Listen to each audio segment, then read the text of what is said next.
1988 માં જ્યારે પહેલી વાર માગતાભાઈ અને મારગિયાભાઈ ને મંગાભાઈ ને બધા મને લઈ ગયા, એ જમીન બધી ખાતાની જમીન હોય એવી લાગતી હતી. એટલે સ્વાભાવિક મેં પૂછ્યો કે ભાઈ જંગલ જમીન કઈ છે આમાં? તો એમણે કહ્યું કે આ જ જમીન છે, જ્યાં આપણે ઊભા છીએ એ જ જમીન જંગલ જમીન છે.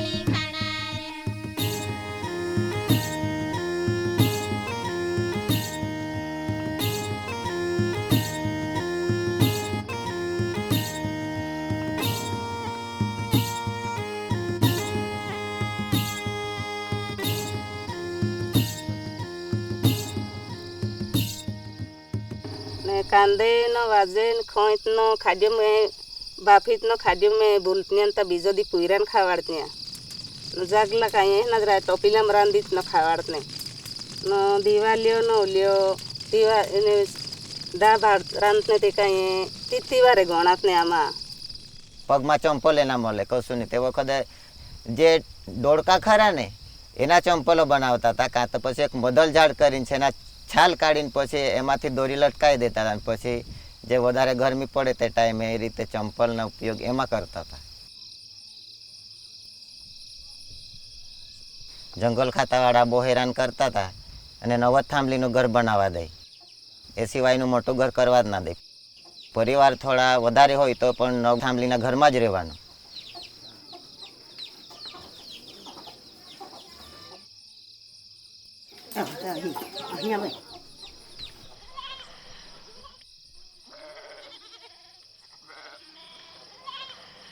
પહેલે આવા બોટ પાગમાં સંપલ હતી તો પછી આ કોઈ જંગલ ખાતો આવ્યું કે પોલીસ ખાતો આવ્યું એવું જ જાણતા હતા. એ હેરાન કરતા જ ને અમને. એ તમારા જમીન નથી એવું કહેતા હતા, બીજગાડ ફરી તો રહે. તો આવી મોડું અત્યારે છે ને પછી કેમ નહીં? એ તો હવે બીજગાડ ફરી ખાવા જ માગતા હતા, એટલે એ હોલ લાકડું તો એને જપ્તો કરી દે, કેમ કે એ ખેડવા ના જાય એના હિસાબથી. તો માગતા ભાઈને કીધું મેં, આપણે એક ફોરેસ્ટર ને એક બીજગાડ અહીંયા જીવે છે આપણા હાથે, અને આપણે છે તો આખું ગામ જીવીએ છીએ, તો એવી રીતે તો ના ચાલે, આપણે કંઈ કરવું પડે. આપણે પણ સંગઠન કરવું જોઈએ. એટલે શોધતા એ લોકો અમારી પાસે આવ્યા. જ્યારે અમે વાંદરી આવ્યા, આ ગામોમાં આવ્યા અને મિટિંગો પછી ચાલુ કરી. લોકો ઘણા આવતા હતા મિટિંગોમાં, રેલીઓમાં, લોકોની જરૂરિયાત હતી.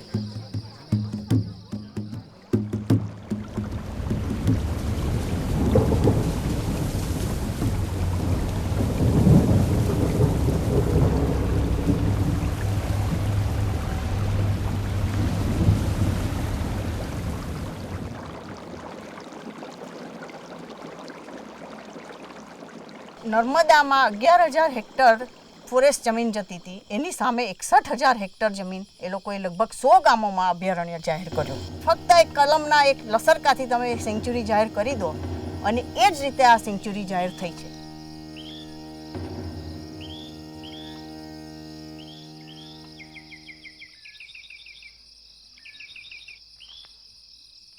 લોકોને ખબર પણ નહોતી કે અહીંયા કોઈ સેન્ચ્યુરી છે. એટલી ખબર હતી કે એ લોકોને ખેતી કરતા અટકાવવા માંડ્યા હતા. એ લોકો કુહાડી લઈને જો જંગલમાં દાખલ થાય તો પણ એમની સામે ગુનો કરવામાં આવતો હતો. એટલે લોકો તો જાણે એવી સ્થિતિ થઈ ગઈ કે કોઈ જેલમાં હતા, એમના માટે કોઈ આવકના સાધન રહ્યા નહોતા. ત્યારે અમે નક્કી કર્યું કે આપણે આ પ્રશ્નમાં પડવું પડશે અને એ વખતે પછી અમે હાઈકોર્ટમાં ગયા. વાંદરી અને સિંગલ ગભાણનો પહેલો કેસ અમે મૂક્યો, જેમાં અમારી મુખ્ય દલીલ એ જ હતી કે આપણું બંધારણ દેશના દરેક નાગરિકને ગૌરવપૂર્વક જીવવાનો અધિકાર આપે છે, અને એટલે જીવવું એટલે ફક્ત ઘેટા બકરાની જેમ જીવવાનું નહીં. દવો કરીને અમને 8 કે 9 દિવસમાં પછી અમને મનાઈ હુકમ મળી હતી. 88માં સંગઠન બનાવ્યું ને તારે વાંદરી ગામના જે મોડિયા નાયખા તારે બીજા ગામના બી ખેડતા થઈ ગયા.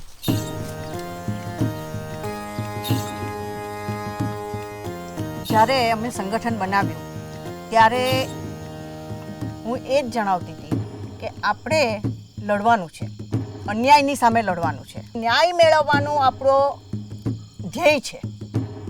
પણ એ ધ્યેયને પામવા માટે આપણે જે રસ્તો અપનાવવાનો છે કે અહિંસક હોવો જોઈએ અને સાચના માર્ગે હોવો જોઈએ. એટલે લોકોને હું ખાસ કહેતી હતી કે આપણી પાસે બીજું કશું જ નથી, આપણી પાસે સત્ય છે.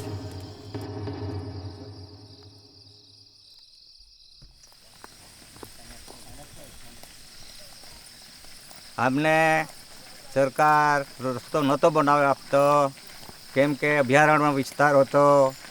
તેને એવું કીધું છે તમે બી ચાલવાના છે ને અમે બી ચાલવાના છે, એટલે અમને રસ્તો જ જોઈએ ને અમારા માણસને દુખિયાને લઈ જતા તે તો પછી રસ્તે જ મરી જતા છે, એટલે અમને રસ્તો કાઢવા દે એવું કીધું હતું. અમારામાં કોઈ એન્જિનિયર નહોતો, જાતે અમે જતા. જાતે એન્જિનિયર બી અમે જ ને, ખોદવાવાળા બી અમે જ ને, લાઈન દોરી આપવાવાળા બી અમે જ ને.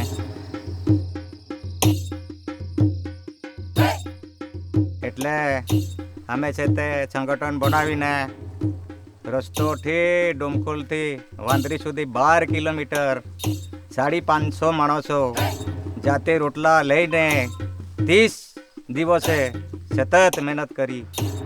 પછી રસ્તો વાંદરી પછાડ્યો. અમે રોડ અમે બસ લાવવા માટે જ બન્યું.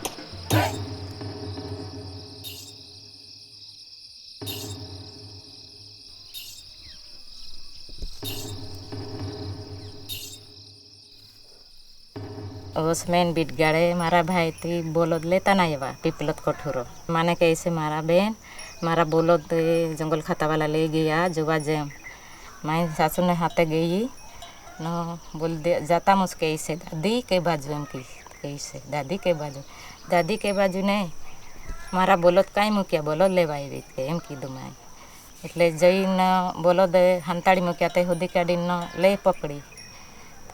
પાસે તીને કહેવું પડ્યું કે 40 બેની આવેલ્યા બધો લીલ કરીને બોલોદ લેતા ને ગયા એમ જંગલ ખાતાવાના કહેવું પડી.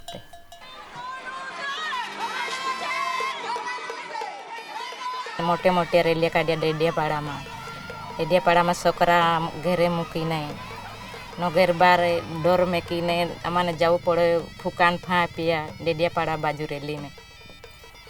डेडियापाड़ा रात पीपला जाए तो भी मोटे मोटे ट्रक भरी भरी ने रात पीपला में रेडी में गए.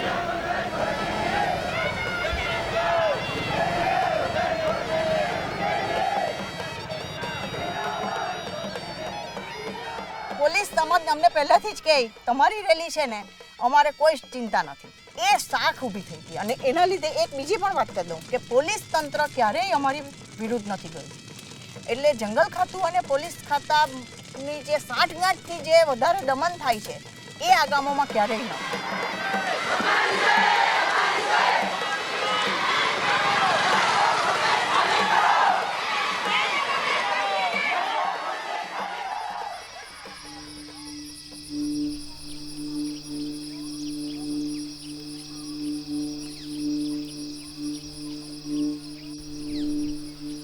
ગુજરાત સરકારે 1960માં સેન્ટ્રલ પલ્પ મિલ સાથે કરાર કરેલો, લીઝ એગ્રીમેન્ટ કરેલું કે 40 વર્ષ સુધી એટલે 2000ની સાલ સુધી દક્ષિણ ગુજરાતના બધા જ જંગલમાંથી પેપર મિલ દર વર્ષે 60,000 ટન જેટલા લીલા અને સૂકા વાંસ લઈ જઈ શકશે. કે જ્યાં જ્યાંથી પેપર મિલે વાંસ કપાવ્યા છે એ બધા જ વિસ્તારોમાં વાંસ ખતમ થઈ ગયા હતા. વન વિભાગ પણ કમાતા હતા અને કંપની પણ કમાતી હતી. લોકોને કશું નહીં મળતું, લોકોને મજૂરી જ મળે ફક્ત. એ વર્ષો દુકાળના હતા, તેમ છતાં લોકોએ નક્કી કર્યું કે આપણે મજૂરી ભલે આપણી જતી રહી પણ આપણે વાંસ કાપવા નથી દેવા. કારણ કે જો આપણે વાંસ કાપવા દઈશું તો બીજા વિસ્તારોમાં જે રીતે વાંસ ખતમ થઈ ગયા છે એ રીતે આપણા વિસ્તારોમાં પણ વાંસ ખતમ થઈ જશે. આપણી આવતી પેઢીનું શું થશે? ગરીબોને ખેતી કરવી હોય કે ઘેર માટે લાકડું લાવવું હોય તો એના પાસે કાયદો લાગુ અને પેલી જે કંપનીઓ લઈ જાય એને કાયદો ના લાગુ પડે. એ અમારે પહેલું વિરોધ હતું. લોકોએ વાંસ લઈ જતી ટ્રકો રોકી, હાઈકોર્ટમાં ગયા, છેક સુપ્રીમ સુધી ગયા. કોર્ટે મનાઈ હુકમ આપ્યો. આ મનાઈ હુકમ પછી વાંસ કપાયા નહીં, વાંસ બચી ગયા. એટલે ફક્ત આ સંગઠનના ગામોમાં જ નહીં પણ સેન્ચુરીના બધા જ ગામોમાંથી વાંસ કપાયા નહીં.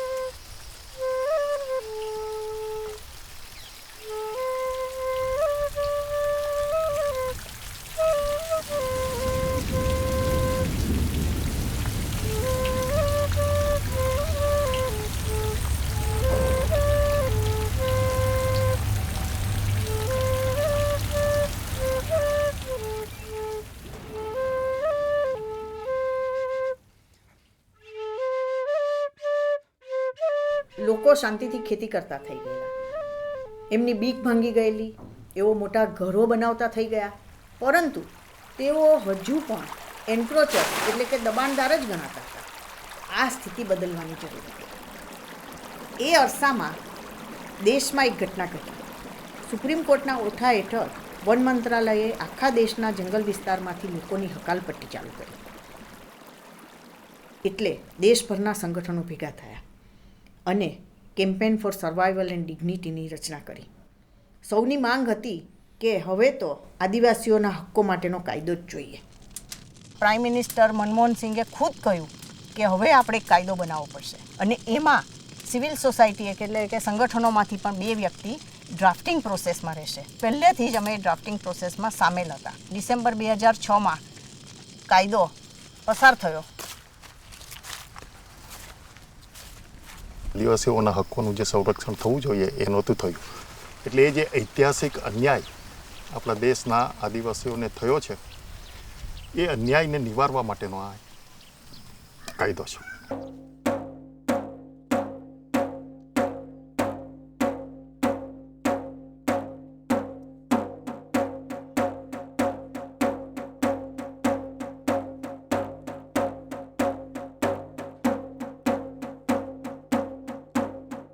સ્વતંત્ર ભારતનો આ પહેલો કાયદો છે કે જેમાં ગ્રામ સભાને બહુ મોટો અધિકાર આપવામાં આવ્યો છે, અને એના લીધે ગ્રામ સભાએ પોતે છે તે અરજીઓ મેળવવાની, દાવા અરજીઓ મેળવવાની અને એની ચકાસણી કરવાની, એ બધું જ એમના ભાગે છે. ગ્રામ સભાઓને જ્યારે મળ્યું કે આપણની જવાબદારી છે, એટલે એને એકદમ સિરિયસલી લીધી કે આપણે તો ન્યાયની ભૂમિકા ભજવવાની છે, અને બહુ જ કાળજીપૂર્વક અને ખરેખર જે દાવા મંજૂર કરવા પાત્ર હતા એની જ ભલામણ કરી. શરૂઆતમાં અમે જે ખેતરોની માપણી કરવા માટે એક દોરી હતી, એની સાથે કાટખૂણો પકડીને માપણી કરવાની હતી. તો મેન દોરી અમે એક જે બાજુ ખેતર લાંબુ હોય એમ દોરી મેન દોરી બાંધી દેતા હતા. એના પછી આજુબાજુના ખૂણા પકડીને પછી અમે દોરીએથી માપ કરતા હતા. એક આલેખ ઉપર નકશો દોરવા માટેની એક તૈયારી કરતા હતા, કાચા નકશા. તનસે ને હું છું 2 જણ અમે બનાવતા હતા. એમાં લગભગ 3500 થી 4000 નકશાઓ બનાવ્યા હતા અમે.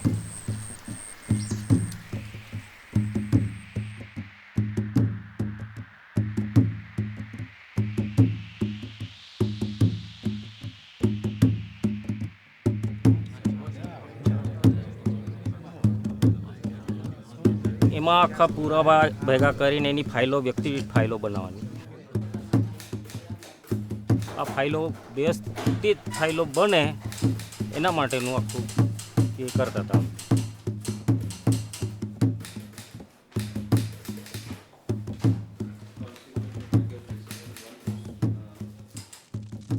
ગુજરાતના 12 આદિવાસી જિલ્લામાં જેટલા દાવા નામંજૂર થયેલા છે એનું માહિતી મેળવીને એ કેમ ખોટી રીતે દાવા નામંજૂર થયા છે એનો આખો કેસ અમે હાઈકોર્ટમાં જે છે તે મૂક્યો. એના લીધે ને એમનો હાઈકોર્ટનો 2013માં જજમેન્ટ આવ્યું, જેમાં કે આ બધા જે નામંજૂર થયેલા દાવા જે છે એ ફેર ચકાસણી કરો.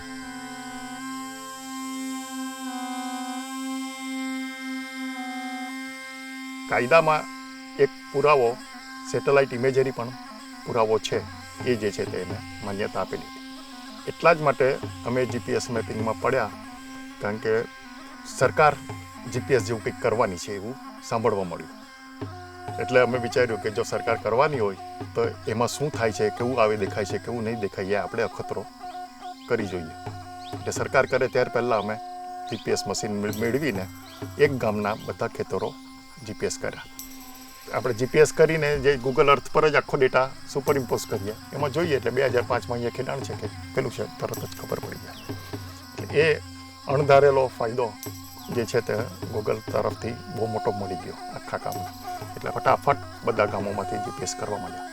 જંગલ ખાતું જે એમ કહેતું હતું કે 20% દાવા સાચા છે અને બાકીના ખોટા છે, એ આખા દાવાને પડકારી શક્યા.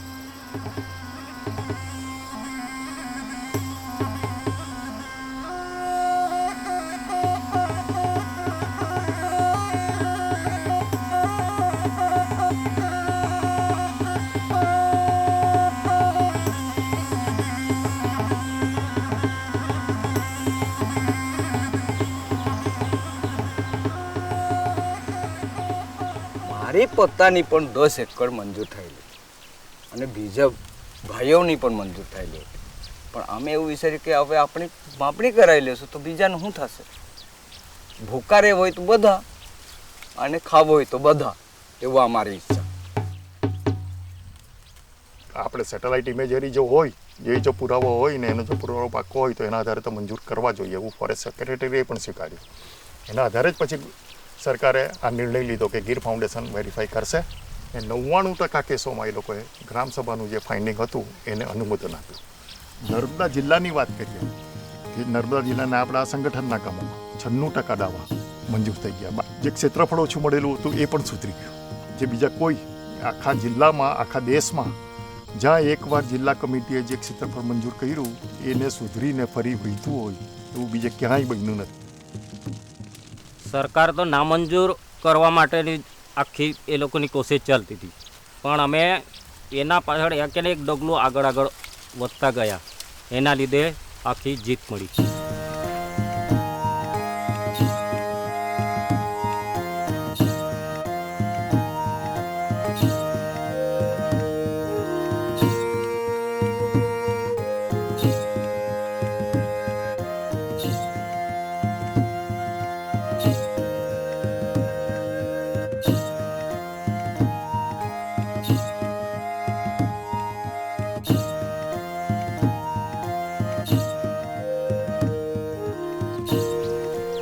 સનદ મળ્યા પછી અમે જમીન લેવલિંગ પણ કરી અને ટ્રેક્ટર નતા ઘૂસવા દેતા એ ટ્રેક્ટર પણ અમે જમીન પર લઈ આવ્યા, લેવલિંગ કર્યું, જીસીબી થી લેવલિંગ કર્યું અને બોરો પણ કરવાના ચાલુ થઈ ગયા. સોલર તો લગાડી દીધા છે.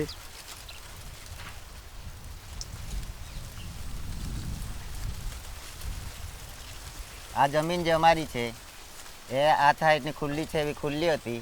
2009માં અમને સનદ મળી. સનદ મળ્યા પછી અમે પોતે જંગલ બનાવ્યો છે અને બીજા ટુકડા જે છે એમાં લેવલિંગ કરીને 2 થી 3 પાક લઈએ છીએ.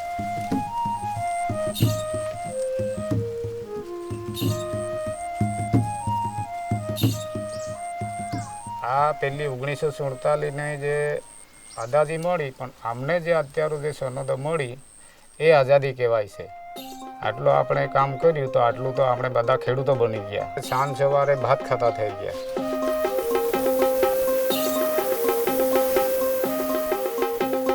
જંગલ પર માલિકી અધિકાર મળ્યો એના પછી અમે જંગલ પણ ચાચવીએ છીએ અને જંગલમાંથી આવક પણ મેળવીએ છીએ. એટલે પોતાનું જંગલ છે અને પોતાનો જ એને સીમાડો છે અને પોતે જ બધું સાચવવાનું છે, એ રીતના એ માનીને પછી જંગલમાં દવ પણ હોલાવા જાય છે.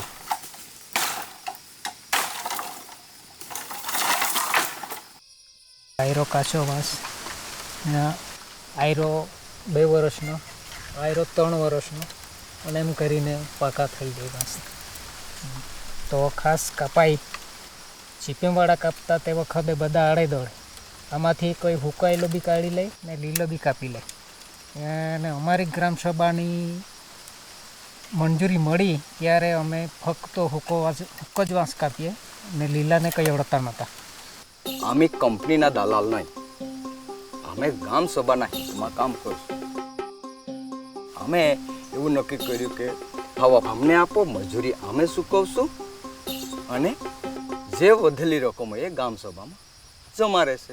ગ્રામ સભાએ જ્યારે વાંસ કાપ્યા તો આ વિસ્તારના સંગઠનના ગામો ઉપરાંતના આજુબાજુના બધા ગામોના મળીને કુલ 31 ગામોએ 32 કરોડના વાંસ વેચ્યા અને એમાંથી લગભગ 16 કરોડ ગ્રામ સભાના ને રોયલ્ટી એટલે કે એને પ્રાઇસ તરીકે મળ્યા અને બીજા લોકોને વાંસ કાપવાની મજૂરી તરીકે મળ્યા. એટલે સંગઠને જે વાંસ બચાવ્યા એનું બહુ જ મોટું પરિણામ અને બહુ મોટું ફળ પાછળથી લોકોને મળ્યું.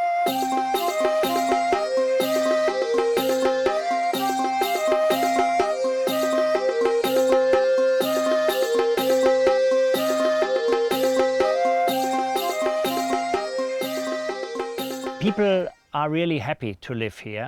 These land titles are first time of their lives, are really entitled to work on the ground, knowing that is their ground. That gives, of course, freedom, that gives self-respect, and that gives also respect from others.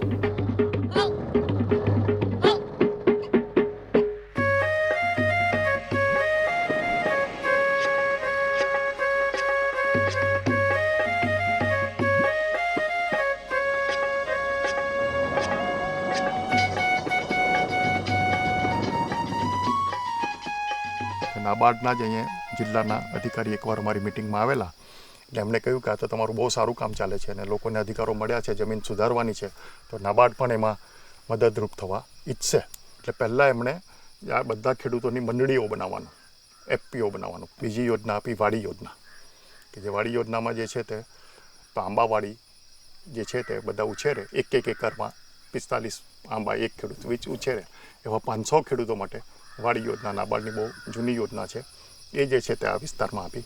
1000 hectare માટે મોરબી અને સગાઈ એ 2 ગામો માટે watershed ટ્રીટમેન્ટનો આપણે programme જે છે તે મંજૂર કર્યો છે.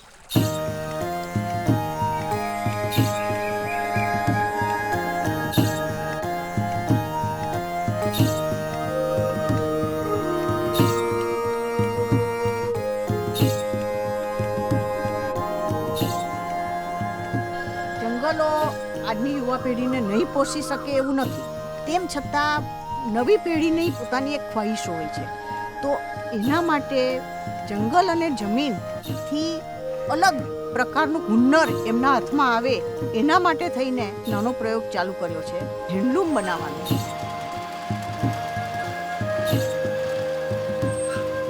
ઘરે બધું કામ, ઘરનું કામ કરીને રાત્રે 3 વાગે ઉઠીને બધું કામ પૂરું કરી જવાનું. મારા 2 છોકરા હતા, તે છોકરા મૂકીને એકબીજા સાથે રહી ઘરે.